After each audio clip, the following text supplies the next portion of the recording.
नमस्कार दोस्तों, मैं हूं रावेंद्र। मेरे YouTube channel Ravendra GS point पर आपका स्वागत है। जैसा कि आपने देखा होगा, मेरे थंबनेल पर लिखा हुआ है 15 दिन की विशेष रणनीति। एमपीपीएससी प्री में हम 15 दिन में अपना सिलेबस कैसे कंप्लीट करेंगे। तो दोस्तों, हम जानते हैं कि 15 दिन में तो सिलेबस हो नहीं पाएगा। इतना लेंदी सिलेबस हम कंप्लीट तो कर नहीं सकते। तो हम वो 15 दिन में वो विशेष चीज़ें क्या देखें जो हम अंतिम समय पे मिस करके चले जाते हैं, और हम डाउट की स्थिति में, जो हम संदेह की स्थिति में रहते हैं, 50-50 क्वेश्चंस होते हैं, है ना। आंसर हम जब लगाते हैं तो ये है या ये है, हम कहीं ना कहीं मिस कर जाते हैं क्वेश्चन, और आके देखते हैं गलत हो चुका है। तो हम उस चीज़ से बचने के लिए हम वो 20 दिन जो अभी हमारे पास मोटे मोटे बचे हुए हैं हिसाब किताब से, तो हम उन बचे हुए 20 दिन में ऐसा क्या पढ़ के जाएं जो हमारे 20 क्वेश्चन श्योर रहें। 50 से 60 नंबर तो सब ले आते हैं। अगर कोई थोड़ा सा भी तैयारी है, पढ़ के जाता है, तो 50-60 नंबर जनरली आ जाते हैं लोगों के। तो हम उस समय पे 75 नंबर या 75 से 80 नंबर के बीच कैसे लाएं, क्योंकि जनरल का कट ऑफ जनरली 75 से 80 ही जाता है, या सेफ जोन 75 से 80 ही कहलाएगा। तो हम उस विशेष परिस्थिति में क्या करेंगे कि अब हमारे पास 15 से 20 दिन बचा है और हम पूरा पढ़ भी नहीं पा रहे हैं, तो हम ऐसा क्या करके जाएं कि हम 15 से 20 नंबर वो हम अपना प्लस पॉइंट रख के जाएं जो हमारे सेफ जोन में हो और हमें सेफ जोन में रहे। तो उसके लिए हमें क्या करना है मैं आपको बताता हूँ। मैंने आपके लिए स्पेशल ये तैयार किया है कि मैं कोई तथ्यों पे बात करने वाला हूँ, क्योंकि मैंने जो 15 से 20 साल के पेपर्स देखे हैं और जो भी अपना एनालिसिस किया है और मेरा भी जो अनुभव रहा है एग्जाम के प्रति, तो मैंने उस परिप्रेक्ष्य को रखते हुए और उन्हीं सभी संदर्भों को रखते हुए कहीं ना कहीं वो जो प्रश्न देखे हैं कि सटीक रूप से आते ही आते हैं। किन टॉपिक से हम प्रश्न चर्चा करें तो वो निश्चित ही पेपर में मिलते हैं। तो और क्या होता है कि लास्ट के एग्जाम समय पे हम जल्दी में हड़बड़ाहट में सारा सिलेबस पलटाने की कोशिश करते हैं कि हमने जितना पढ़ रखा है 3 साल भर में, 1.5 साल में, तो हम एक बार में कंप्लीट करना सोचते हैं। लेकिन ऐसा हो नहीं पाता दोस्तों, क्योंकि हम हड़बड़ाहट में होते हैं, प्रेशर में होते हैं। लेकिन हम अगर वो 15 से 20 टॉपिक जो मैं बताने जा रहा हूँ आगे आपको, वो अगर कंप्लीट कर लेते हैं तो हमारे 15 से 20 क्वेश्चन श्योर हो जाते हैं, जो हम अंतिम समय में मिस करके जाते हैं, और कहीं ना कहीं वो गलत होने की संभावना ज़्यादा रहती है। तो आइए हम बात करते हैं देर ना करते हुए। सबसे पहला तो एक क्वेश्चन हम उठा लेते हैं महत्वपूर्ण दिवस से। महत्वपूर्ण दिवस हम कहीं से स्पीडी से या लूसेंट से भी पढ़ सकते हैं, जो कि 1 या 2 नंबर तक का आप मान के चलिए कि जरूर आता है। और इसे पढ़ने में हमें कितना देर लगेगा? ज़्यादा से ज़्यादा 5 से 10 मिनट। 5 से 10 मिनट आप उसको रिवीजन कर सकते हैं 1 या 2 बार से। अभी भी हमारे पास 10 दिन का समय मोटा मोटा बचा हुआ है। उस 10 दिन में हम अगर 2 से 3-4 बार रिवीजन कर लेंगे तो हमारा वो 1 या 2 नंबर कहीं नहीं जाएगा, है ना। तो जैसे कुछ नए दिन भी अभी जुड़े हुए हैं, जो हमारा अभी 23 नवंबर को हाल ही में पराक्रम दिवस मनाया गया था नेताजी सुभाष चंद्र बोस जी की जयंती पर, जो 2020 से ही शुरू हुआ है। तो पराक्रम दिवस और पुलिस स्मृति दिवस, तो कुछ चिकित्सक दिवस, क्योंकि कोरोना टाइम पे, कोविड-19 के समय पे चिकित्सकों का और पुलिस का काफ़ी अच्छा योगदान रहा। तो कहीं ना कहीं संभावना बनती है, प्रबल हो जाती है कि ये क्वेश्चन बनने का संभावना है। आगे बात करते हैं सूचकांक की।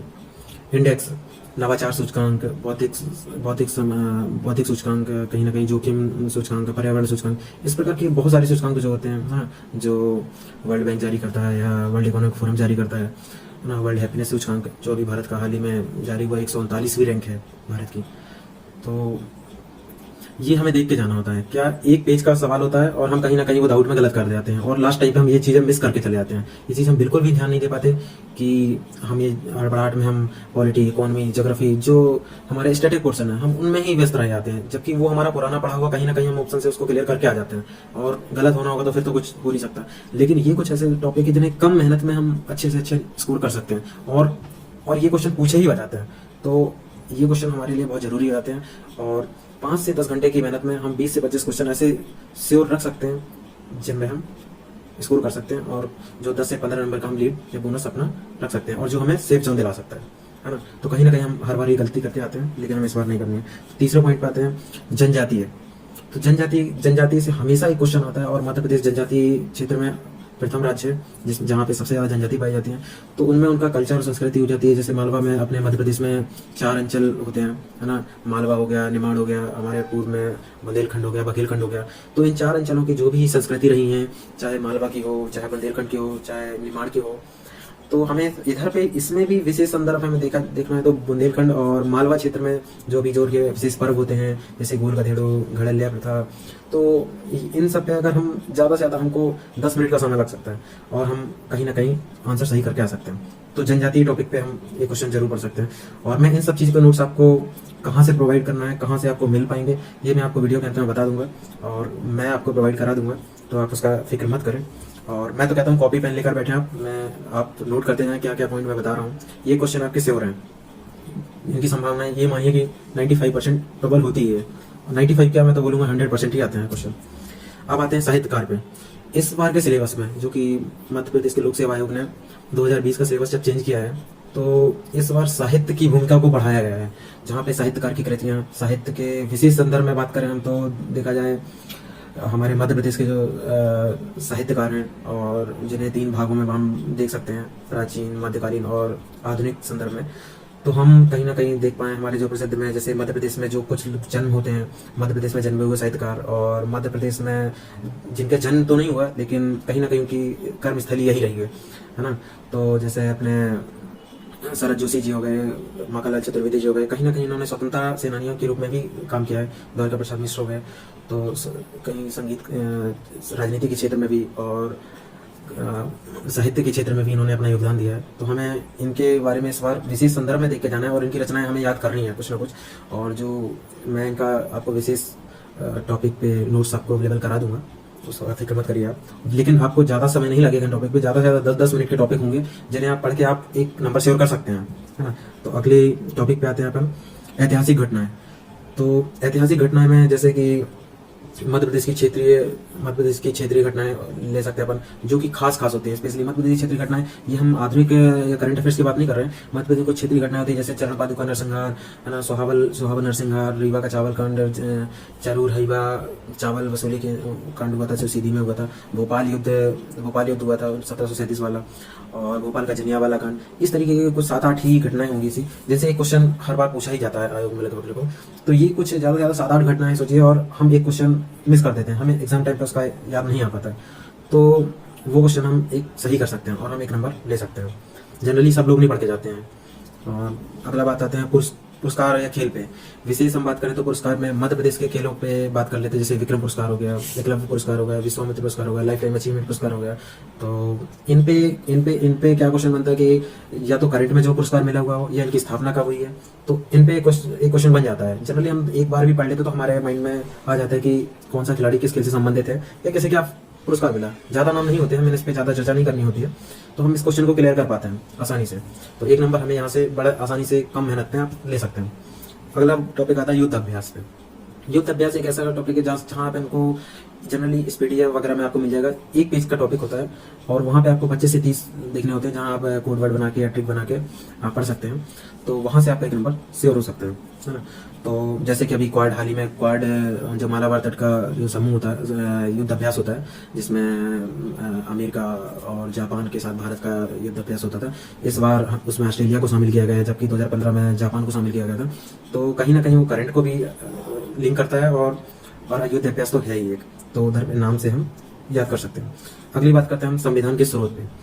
संविधान के स्रोत कहाँ से लिया गया, हमारा कौन सा विशेष उपबंध जो हमने किस देश से लिया है, या हम बात करें संविधान कुछ खास संशोधनों की। जैसे विशेष रूप से देखें तो 101 संविधान संशोधन से 104 संविधान संशोधन जो अभी हाल ही में हुए हैं, जैसे EWS हो गया, हमारा GST हो गया, और आर्थिक रूप से विशेष पिछड़ा वर्ग EWS को ही बोलेंगे, और पिछड़ा वर्ग को आरक्षण, है ना। तो ये 4 में कंफ्यूजन हो जाता है, पूछा जो जरूरी भी नहीं हो जाता है, कंफ्यूजन करने के लिए पूछ लिया जाता है। और 42वां संविधान संशोधन और 44वां संविधान संशोधन की बात करें तो ये कहीं ना कहीं हर बार एक क्वेश्चन आता है और लोग इतना कंफ्यूज होते हैं कि 42वां संविधान संशोधन था या 44वां था, क्योंकि इतने सारे उलझे हुए उपबंध होते हैं कि अगर हमने पढ़ा हुआ था इतना हौज फौज में, हम एंड टाइम पे कहीं ना कहीं उलझ जाते हैं, तो और बनता हुआ क्वेश्चन, सरल क्वेश्चन हम गलत कराते हैं। तो हमें एक विशेष नज़र एक बार लास्ट में उनका कुछ क्यू पॉइंट बना के या वो बना के आप लिख सकते हैं, कोड वर्ड बना के, ताकि हम वो क्वेश्चन हमारा गलत नहीं हो। एक छोटा सा पॉइंट है, ज़्यादा से ज़्यादा 1 पेज आप शॉर्ट नोट्स बनाएंगे तो उसका तैयार हो जाएगा, और 1 नंबर आपका 1 से 2 नंबर भी कभी कभी हो सकते हैं,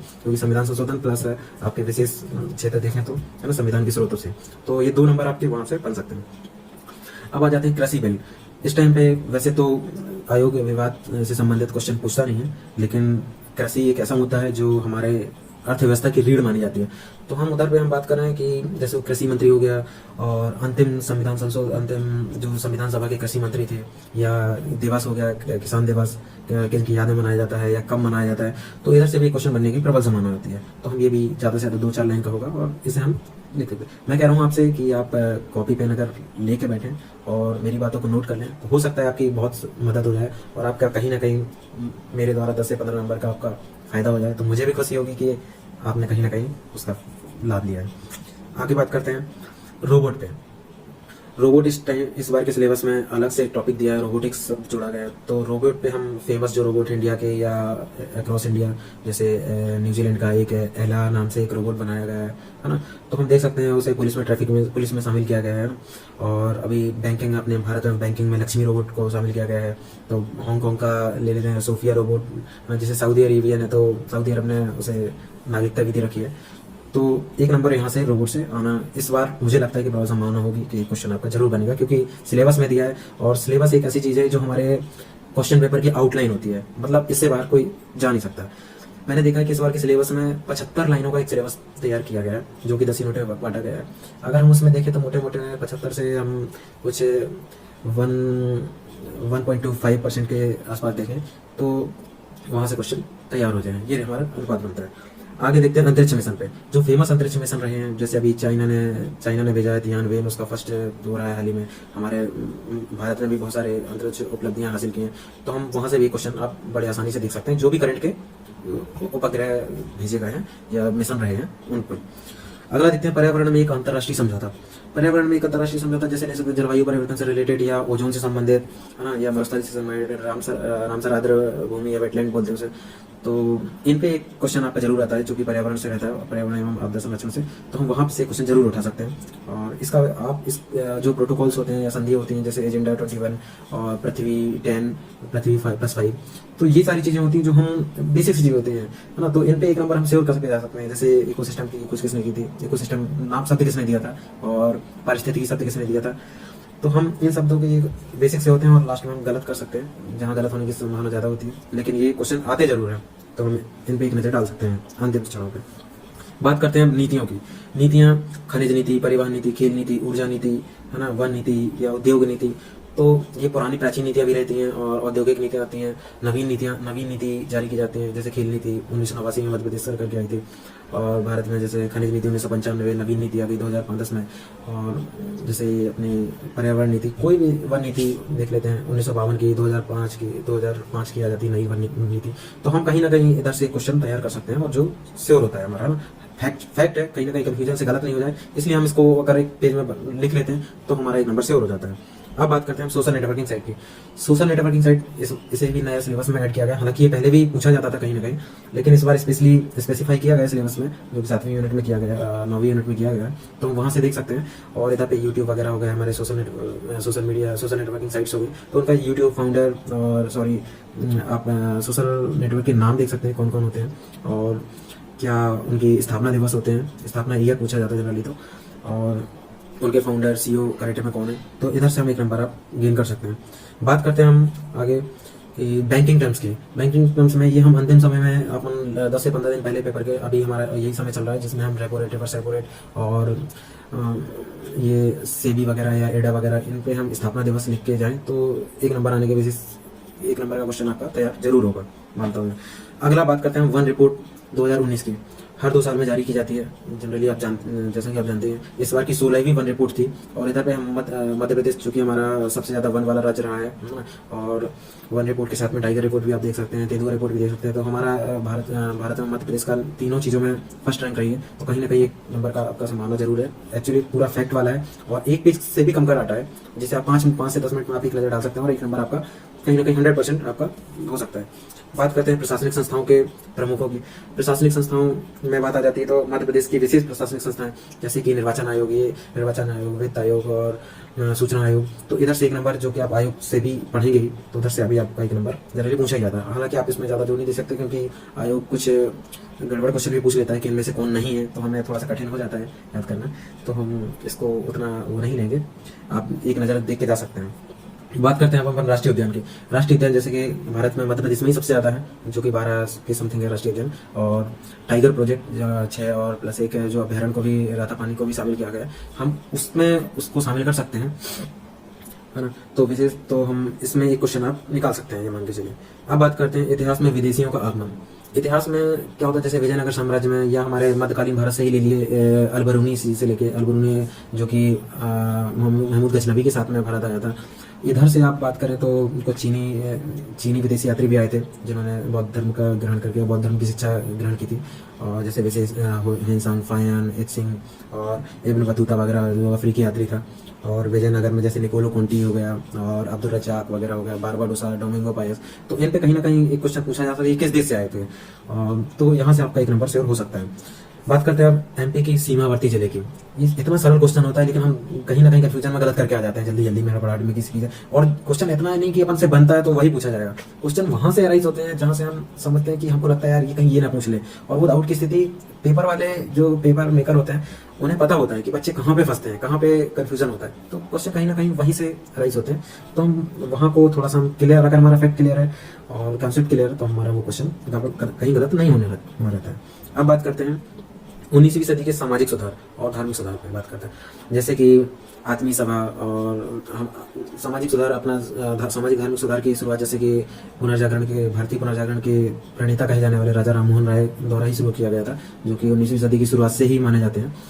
तो उन्होंने जो आत्मीय सभा का गठन किया, प्रार्थना समाज वगैरह, ये सब जो केशव चंद्र सेन वगैरह की है, और ईश्वर चंद्र विद्यासागर वगैरह की, और जितनी भी ये सभी चीज़ें हैं, है ना। और तो ये सारी चीज़ें हमें लूसेंट के एक पेज में मिल जाएंगी, एक जो कि एक टेबल में दी है, लेकिन कहीं ना कहीं हमारा 1 नंबर सेव हो जाता है वहाँ से, तो हम उसे सेव कर सकते हैं उस 1 नंबर को। अब बात करते हैं पंचायती राज दिवस की। पंचायती राज जो कि इस बार टॉपिक दिया हुआ हमारा, पंचायती राज स्थानीय निकाय, जो कि 5वीं या 6वीं यूनिट में शायद दिया हुआ है।